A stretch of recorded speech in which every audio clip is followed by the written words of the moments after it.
Hey guys, welcome to another episode of The Vinyl Den, your channel for record collecting by record collectors. I'm Nick. Today I'm talking about a bunch of great albums that are turning 25 in 2023.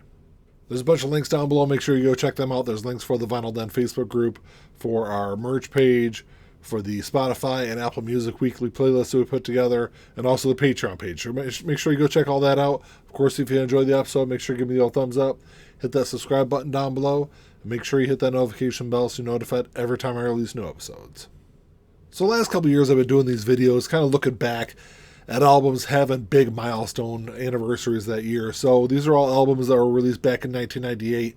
They're celebrating their 25th anniversary here in 2023. And 1998 was a great year in music. It was the year after I graduated high school.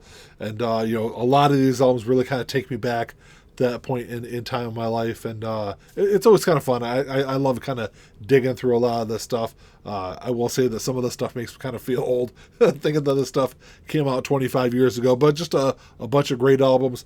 The first album I've loved for a long time, since it first came out. The album came out back on January 27th, 1998. The album is Do or Die by the Dropkick Murphys. This was their debut album. Dropkick Murphys have definitely evolved their sound since Do or Die was released, but this is really kind of still the essential album, I think, when it comes to Dropkick Murphys. And, in my opinion, one of probably the top 5 punk albums or punk rock albums of the late 90s, early 2000s. From beginning to end, it's just a fantastic album. So the next album was also released on January 27th, and it's an album that I probably wouldn't have listened to if it wasn't for my wife. I'm not a big country music fan, but over the years, I think this is her favorite album of all time, and one that I've listened to a whole bunch because of her, and it's really kind of grown on me. It is a good album, but the album is Wide Open Spaces by the Dixie Chicks. I think they go by the Chicks now, but anyway, they'll always be the Dixie Chicks to me. But anyway, it's a really good country album. There's some really kind of catchy stuff on there. This is kind of back in the 90s when I think country music was still kind of country music.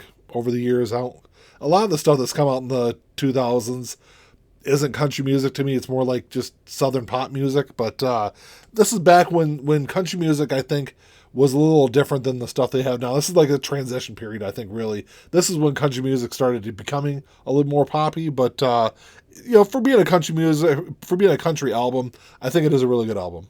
On February 3rd, 1998, I think it's an album that has definitely grown on me over the last 25 years. When it first came out, I wasn't a huge fan of this album. Now I think it's probably one of my top 4 or 5 Pearl Jam albums. But the album is Yield, and it's one that I think, if you look back on Pearl Jam's career, Yield, I think, is probably one of their most cohesive, complete albums. It's not quite as good as, say, their first 3 albums, 10, Versus, and Vitalogy, which are all just, incredible albums. Yield was a different kind of beast. It was a band kind of in a transition period, kind of evolving their sound. And when it came out, I think I kind of missed out on a lot of it. And then kind of going back and digging through their collection over the years, as I got older, I think I understand a little bit better what Pearl Jam was trying to do with the album. And like I said, overall, I think it's probably their most complete album. So a week later, on February 10th, an album was released. I think a lot of people consider this band a one-hit wonder, maybe one of the bigger one-hit wonders of the 90s, which I feel like there's a whole lot of them over that decade. But this is an album that, there's so much more on this album than just the one track.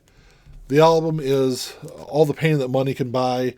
The band is called Fastball. The track that everyone knows is The Way, which is the first track on this album. If that's all you listen to off this album, I think you're missing out on a lot of what's there. But like I said, beginning and end, there's so much more than just that one track on here. So the next album is one that I might get some grief about in the comments, but I own this album only because of my wife. Trust me, I am not a big fan of this group. But this album came out March 24th, 1998. The funny thing was, it came out almost 10 months earlier, beginning part of 1997, over in Germany.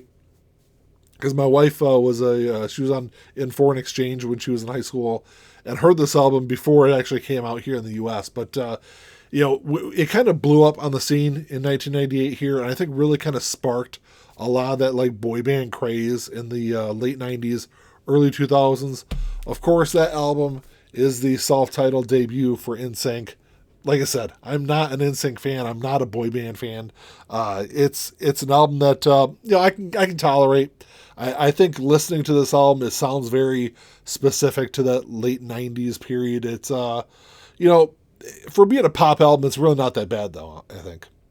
So that takes us to June 16th, an album that this is my favorite album by this band. It's a band I talk about a lot on the channel here.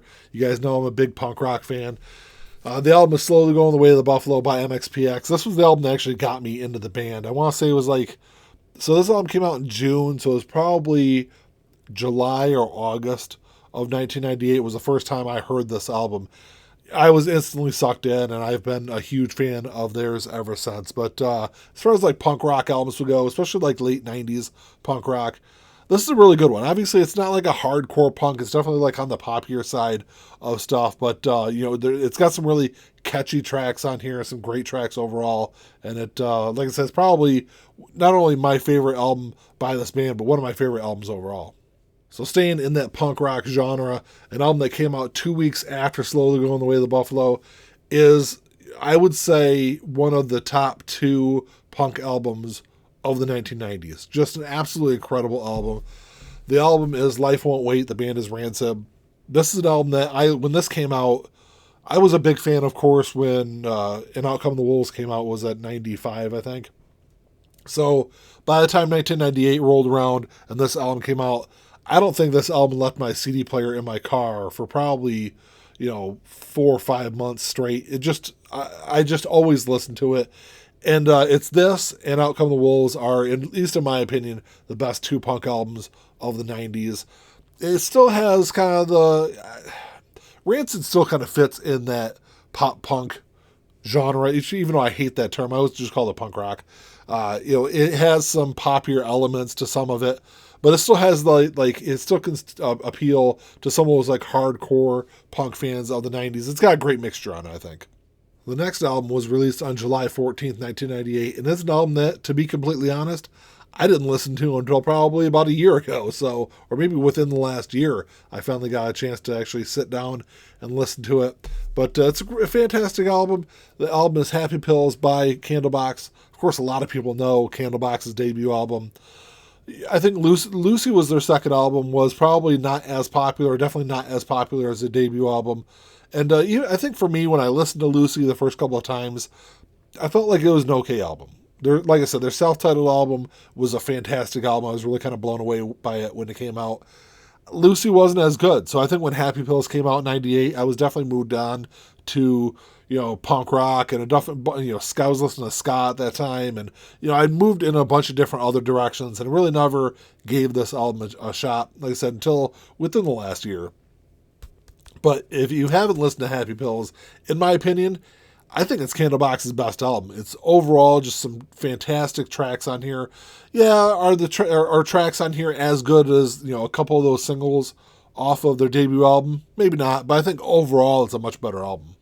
The next album is another one that might get some grief about. I know a lot of people love to hate on this musician, but I'm pretty good about separating the artist from the art. And it's an album that it is probably the only album from this artist I really like, but it's a fantastic album and one I've liked since it came out. But the album is Devil Without a Cause by Kid Rock. Like I said, Kid Rock, a lot of people love to hate on him, but this is a really fantastic album. Obviously, being here, growing up in the southeastern Detroit or southeastern Michigan area, I grew up listening to, Kid Rock was very different before this album came out. Listening to his debut album, Great Sandwiches for Breakfast, Polyfuse Method. There's some other stuff. He was much more on the rap side earlier in his career. And then when Devil Without a Cause came out, it was very different than what he'd done earlier. And I liked the direction he took on this album.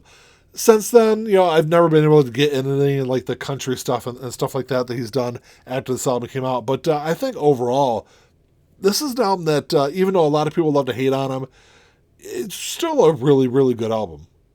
Another great album that was released on the same day as Devil Without a Cause, and it's an album that I've also liked for a really long time. The album is Follow the Leader by Korn. I was a bigger fan of Korn's music for the first two albums. When Follow the Leader came out, I was definitely moving in a different direction musically, and it took me. I liked it. I listened to it when it first came out, of course, because like the first two albums I thought were incredible albums. Follow the Leader was I think it was a different kind of album. It took me a little bit longer to get into, but it's one that I just picked this up on vinyl within the last year, and it's probably been 20 years since I listened to this album. And as soon as I listened to it, I'm like, man, it still has that great Korn sound from those first couple of albums. I listened to some of the stuff that came out after this, and I wasn't a big fan of it until Requiem came out last year. And I think Requiem is very reminiscent of that early period in Korn's career, and I think it's really kind of encapsulated in Follow the Leader. So 1998 must have been the year for music by musicians people love to hate. Like I said, you got Kid Rock coming out, you got NSYNC coming out. This next album, this one came out September 8th. I know people love to not really hate on this band, but really kind of hate on the lead singer. And for the most part, I can kind of count myself in that also. I'm not a huge fan of hers. But the album is Celebrity Skin by Hole. This is a very different album from the first two Hole albums. The first two Hole albums were very much... they're both grunge albums. I feel like they kind of were forced into that grunge scene just because of Kurt Cobain and kind of being in that Pacific Northwest scene. Celebrity Skin is very different. By the time 1998 rolled around, grunge had kind of fallen away. Alternative had really kind of taken over. And, just the music scene was in a very different place. And I think it allowed Courtney Love and Hole to kind of, I think, broaden their sound. And it really makes for a really fantastic album. It's a very complete album, beginning and end. There's really no bad tracks on here. September 8th saw the release also of another really good album. But it's an album that I feel like when it first came out, I loved it. And then over the years, as I've listened to this album more and more, I've kind of changed my tune on it. It's definitely a one-hit wonder album.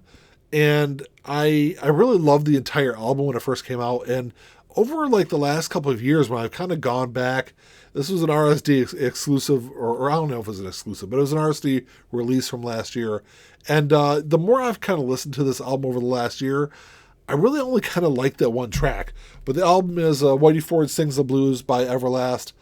What I got is, I think, is the one big track on here. I'm pretty sure it was. But I don't really think anything else. What It's Like was the track. It's a great track, one of my favorite 90s tracks. But, man, going back and listening over the rest of this album, a lot of this album is really kind of disappointing.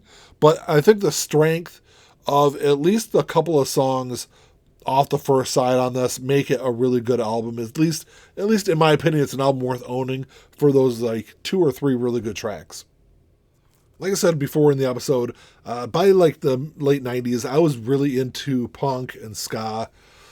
And I don't think there's another album in the late 90s that incorporated those two genres any better than the next one. This album was released on October 6th, so I'm hoping it gets a reissue this year because I do have an original pressing of it. And original pressings go for stupid money now, so I'm hoping it gets a repress this year.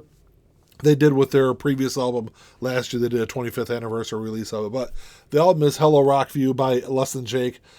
This, in my opinion, is like the quintessential ska punk album of the 90s. And it's one that I've loved ever since it first came out. I will say that this was one of the first albums that really was all recorded on Pro Tools. And I was listening to the lead singer, Less Than Jake, has a podcast.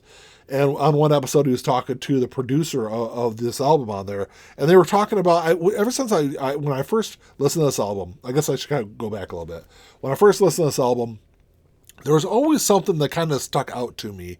Not necessarily in a bad way, not necessarily in a good way, it always sounded just a little off. And then I listened to the lead singer, Krista Makes, his podcast, and he had the producer of this album on there, and he said like the one thing that they regret about Hello Rockview is that all the horns on Hello Rockview were all auto-tuned, and they were all like maybe a little overly auto-tuned. This is, like I said, 1998 is the very beginning of everything. Nowadays, over the last 25 years, pretty much everything has been recorded through Pro Tools or through a program like that.